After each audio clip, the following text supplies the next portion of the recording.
have PI, professional indemnity insurance, you wouldn't get sued. And secondly, the very fact that you do have PI means that professionals seem to get a very raw deal.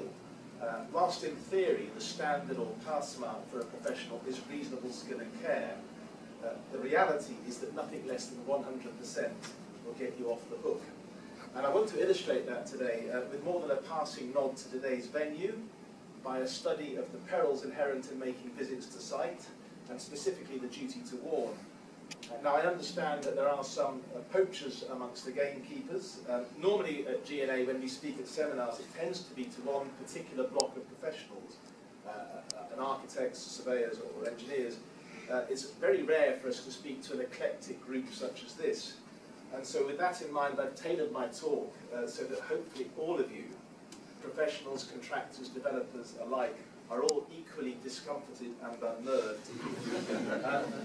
The one exception to this is the lawyers present, who, with the greatest respect to a firm I know very well, are neither gamekeeper nor poacher. I will leave it to you to decide whether they're the gun or the grouse. Right, my first illustration of the problem is is a claim I had 10 years ago now.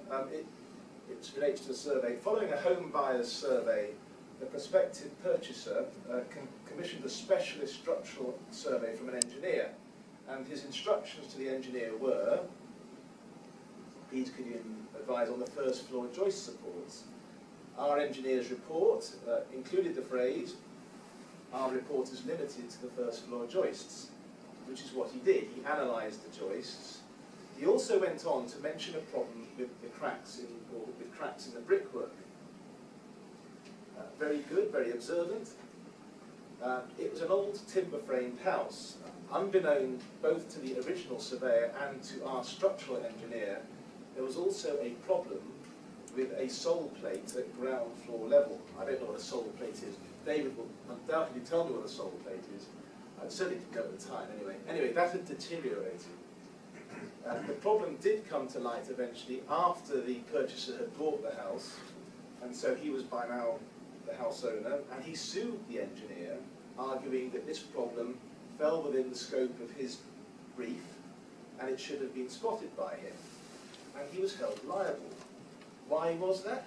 Well, it was this phrase here, which proved to be his downfall. It was intended as a kindness, and it was intended as a sign of diligent attentiveness, but it proved to be his undoing.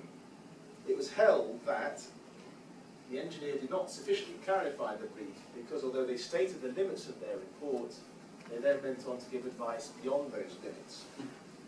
And the reasoning was that in commenting upon things other than the joists, the engineer had contradicted his own brief and had in effect a duty, or he had in effect created a duty to identify and report on any and all structural defects, including therefore the sole plate. It was a quirky decision, I thought at the time, but it wasn't that quirky because it reflected case law. A judge held that where an engineer voluntarily ventures into areas beyond what they contend to be the limits of their brief, then it has the effect and the unintended consequence of entirely nullifying those limits. Another illustration was an architect who produced some design drawing necessary to obtain planning permission and building regs approval on the dream house, really, of a solicitor who'd retired having made a lot of money. The architect's intention was that once he got building regs approval, then his role would come to an end, and that would be it. There would be no supervision, no inspection, no certification, no contract administration, and no duty to carry out periodic inspections. However, he did then agree that he would continue to assist the client or the builder with any design issues that arose during the construction phase, and to liaise with the planning authorities if there was any revisions required. And to that end, he did attend meetings on site. And naturally, whilst he was there, he looked at the building whilst it was being built, and he spotted lots of workmanship defects. In some cases, the contractor had gone native and completely ignored the architect's drawings. The contractor then went bust midway through the job. It was the height of the credit crunch. And so the client sued the architect. And the advice we received from our barrister, our counsel, was this. I hope you can all read it, I won't bother reading it out.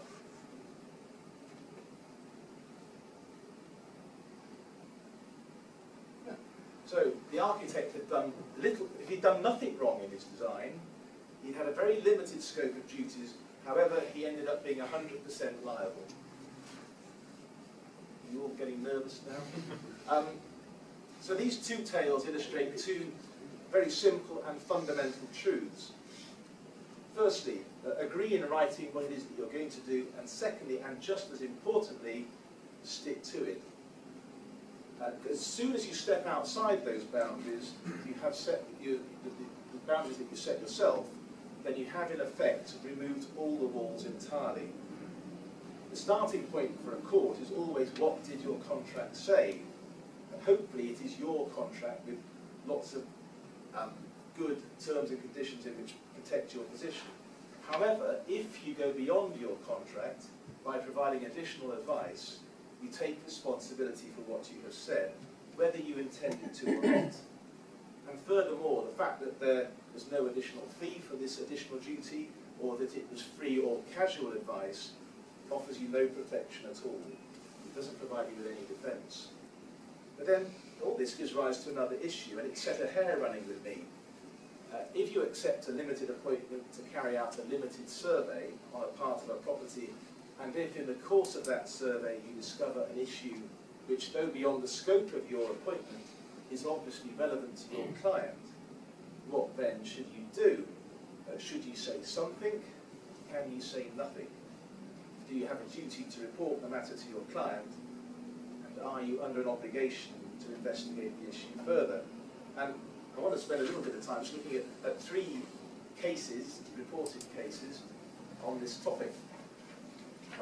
First one was a 2002 case, which was a job to extend and, do some major extension to an existing building at Ford's Research Centre. It was to build 2 new pits, I think, for engine mount rigs. And it entailed also amending the roof. The contract between Ford and Plant, who were the contractor, was very onerous. Those are some of the extracts from the appointment.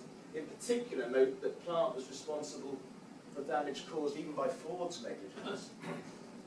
We also have Clive Adams were the structural engineers, and JHM were subcontractors who were doing a lot of the substructure work, and including shoring up the roof.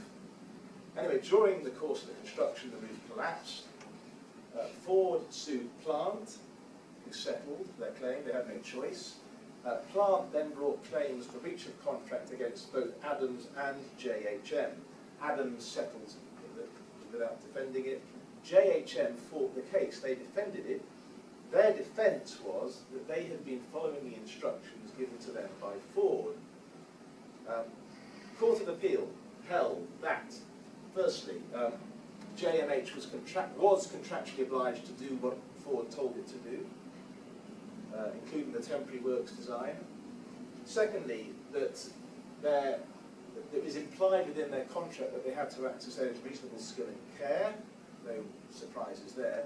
But part of that implied obligation includes a duty to warn, an obligation to warn of dangers. First, and then finally, that it was obvious to JMH that the temporary roof support was dangerous, and so JMH did have a duty to warn. So despite the fact that Ford had imposed the temporary works design on JMH, and that JMH were obliged to carry it out, and that Plant had their own structural engineer as well, JMH were held liable. So a very burdensome duty, quite a harsh judgment. The second case, much simpler but equally stark, is the case of Hart Investments versus Fiddler. Structural engineers on a job engaged to design the permanent works. However, on a site visit, they noticed that some of the temporary works had not, the excavations hadn't been propped, and the judgment judgment was this, that they do have a duty to warn, as a matter of common sense, the judge said. So that was in 2006. The third case is a very recent one, which updates our understanding on this whole situation. It's the case of Goldswain versus Beltec, reported last year. In this case, Mr. and Mrs. Goldswain were extending their property by digging down, building a new basement. And they engaged Beltec as their engineers, and the appointment contained no supervisory duties and no duties to visit the site. However, Beltec did visit the site because they had a separate arrangement with the builder, who are Ames, to visit and inspect the initial pin that had been completed by Ames as part of the underpinning of the existing walls. During this inspection, Beltec noticed that the initial pin had not been constructed in accordance with their design. And so they told Ames that it was take it out and start all over. And they explained to Ames how to go about this. And they also provided Ames with a copy of their design, because it emerged that Ames had never been given a copy of their design by the Goldswains. And they told Ames a sort of a method statement and so on. Now, Beltec did not report this episode back to the Goldswains, and they didn't carry out any further site inspections thereafter. That was the end of their involvement. The scheme completed, and following completion, the Goldswains noticed some cracks on the property, and the cracks were opening. And I think then, during a pretty dramatic episode of some heavy and prolonged rainfall, the building started to collapse in on itself.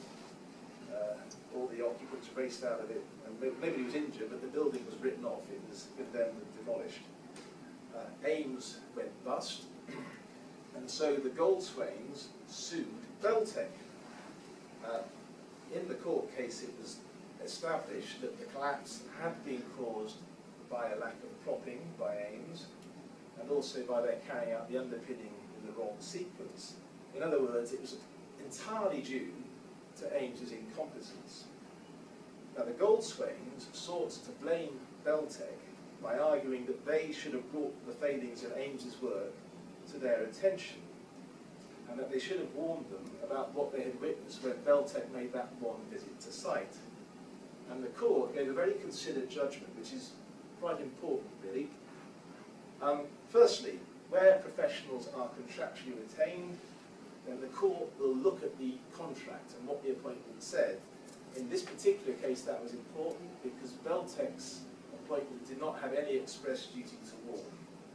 Secondly, it did establish the principle that part of reasonable skill and care does include a duty to warn, albeit that's dependent on the circumstances, but it will obviously arise, or often arise, where there is an obvious and significant danger to life and limb or to property, which is as you expect.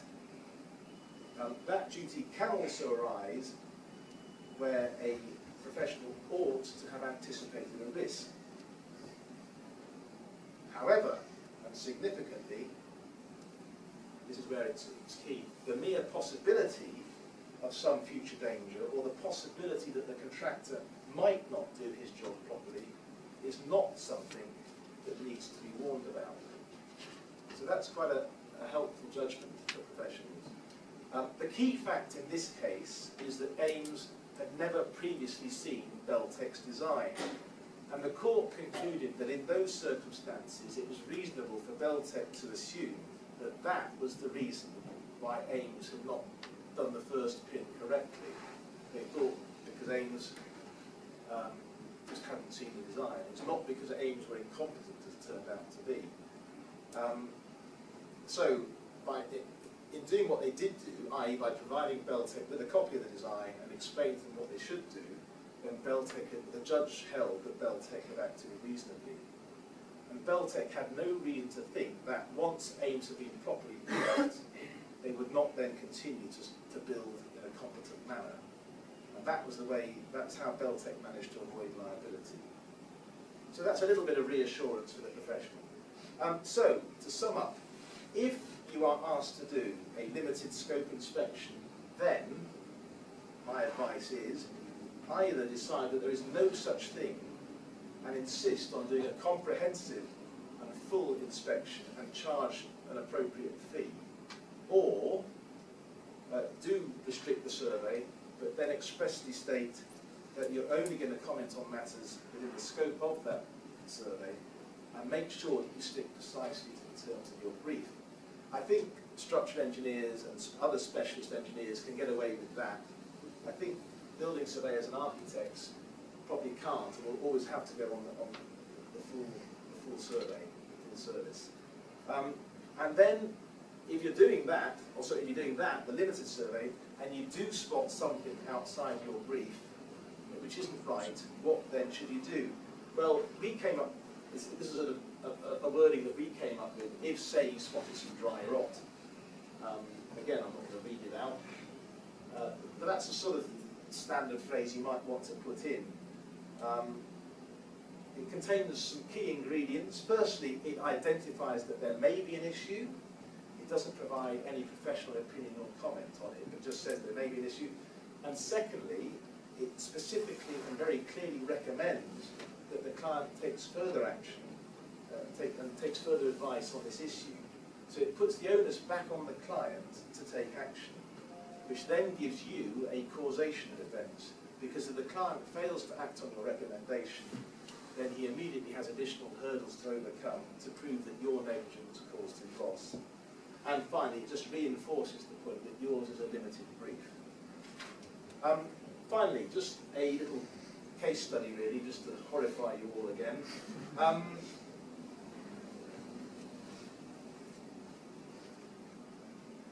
It concerns a nightclub, a new build nightclub, steel frame. Our client was the sub-consultant structural engineer who was appointed to act for the design and build contractor. This is all to do with natural frequency and bounce, so the engineers amongst you will know what or may know what I'm talking about. I hope you do. But the employer's requirements, were, which were a generic document, contained this phrase. It's all about natural frequency, it's 3 hertz, where the dance floor is on an upper floor. This particular dance floor was on an upper floor, so that did apply. During the pre-tender phase, our engineer was worried that this specification was likely to cause a serviceability problem, particularly too much bounce. And so, on his own initiative, he carried out research with the Steel Construction Institute, who confirmed that for floors subject to rhythmic activities, such as this, the natural frequency should be not less than 5 hertz. And the reason for this recommendation is nothing to do with safety, or all to do with personal comfort. So, following this, our engineer wrote to his client contractors, strongly advising that in accordance with the SCI guidelines, the floor should be designed to have a natural frequency of 5 hertz. Well, what did our contractor, or the contractor, do? Well, not much, actually. He sat on the letter for 2 weeks, and then he eventually sent it off as a fax to the employer's agent. And he misrepresented the issue as being one of commercial choice, it's a trade-off between noticeable vibration and a loss of sound insulation. And the fax did not mention that 5 hertz was the engineer's strong recommendation. Rather, it incorrectly suggested that 5 hertz might result in the acoustic requirements not being met. The employer's agent then discussed it with his client, but significantly, the employer's structural engineer was not engaged at all to provide a second opinion. And then the employer's agent responded back to the contractor with this, basically stick to 3. 2 other complications. The project was proceeding to a strict program in order to be open in time for the Millennium celebrations.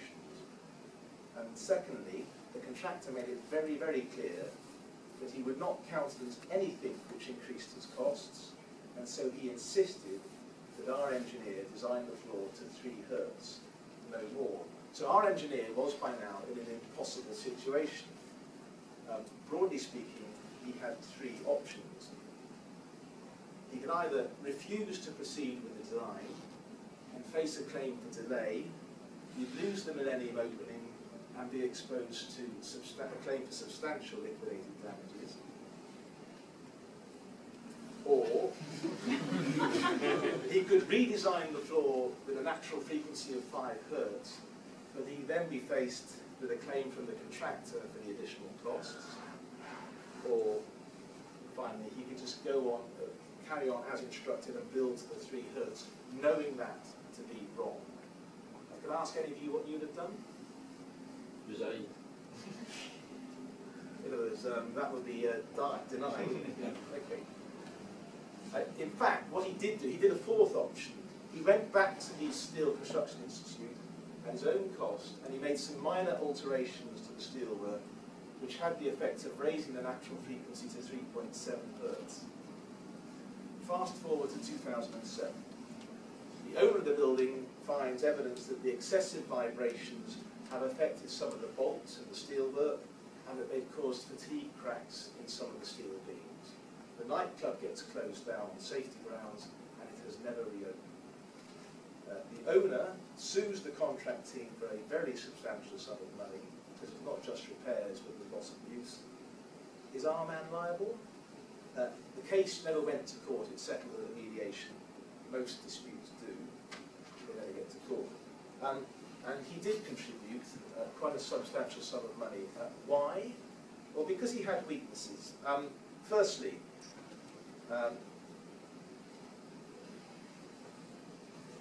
we had an expert look at our guys, a structural engineering expert look at our guy's design, and he held that the guy's design was not perfect because it may not have adequately dealt with some dynamic forces. Ultimately, and sadly, the process, and the lawyers will bear this out, the process of forensic investigation when you're defending a claim almost always finds some fault in design, which puts you on the back foot. It renders the professional vulnerable.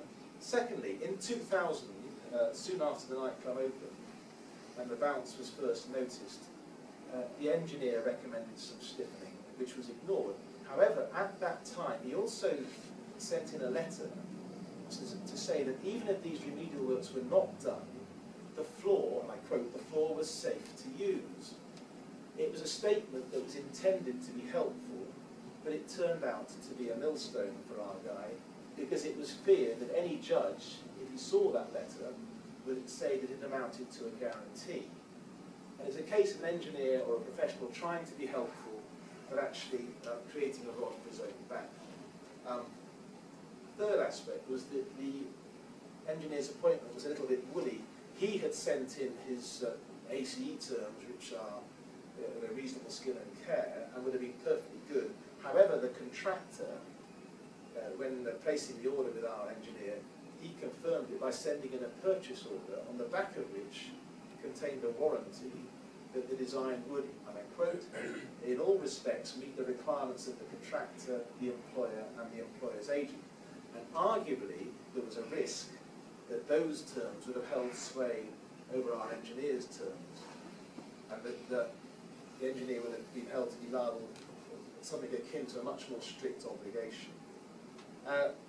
Fourth point, the claim as pleaded was for £14 million, and there was a real risk that had the case gone all the way to trial, then a judge would have held our engineer partially, if not wholly liable, and together with the legal costs, would have resulted in a situation where his £5 million limited indemnity would have been blown out of the water, and leaving him facing bankruptcy and a lot of uninsured losses. Now, it's worth noting at this point the time span. You'll have gathered that the engineer did his design in 1998, 1999. The claim settled in 2009, 11 years later. £5 million was a very decent limited indemnity back in 2000. But by the time the design was done, it was wholly inadequate. By the time the claim was settled, it was wholly inadequate. And the final factor, back to the duty to warn, it was argued, going to your point, it was argued against us that the health and safety implications were so important that the only proper thing the engineer should have done in that situation was to walk away from the job. And what made this decision particularly harsh and unpalatable was that the level of engineering knowledge at the time was such that none of the structural engineers involved, acting for any of the parties, including the expert witnesses, have ever suggested that the possibility of fatigue damage could or should have been foreseen at the time that the building was being designed. It's a far more recent phenomenon that only came to light in the last 10 years. But at that time, back in 1998, the only consideration known about was excessive bounce. So in reality, reasonable skill and care is in fact perfect hindsight, particularly in cases where people's health and safety is at stake. What happens in practice is that the courts override the normal rules of negligence, and they will instead look wherever possible for people to blame. It also shows that the state-of-the-art defence never really works either. Which brings me back to my opening statement, that if you didn't have PI, you wouldn't get sued. And secondly, the very fact that you do have PI means that professionals get a very raw deal. Thank you very much.